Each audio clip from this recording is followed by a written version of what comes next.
Bicara tentang sebab KDRT itu banyak sekali.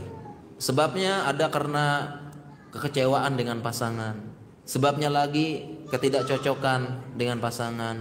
Ya, sebabnya lagi pernikahan yang tidak diharapkan.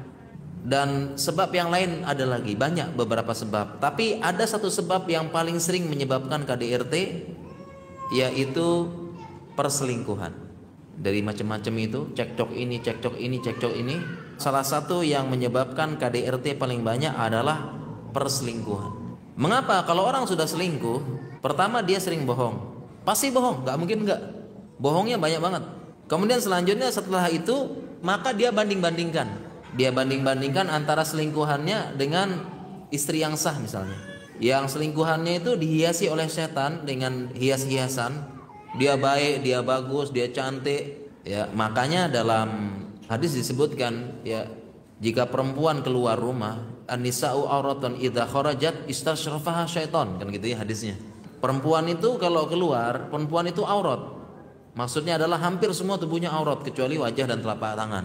Kan hampir semua berarti ya. Kalau perempuan keluar istasyrafaha syaiton, istasyrafa ini dijelaskan ulama zayyanaha syaiton, dihias-hiasi oleh setan. Sehingga di mata laki-laki itu pasti cantik. Nah, ini hadis ini yang mendukung ungkapan orang rumput tetangga lebih hijau.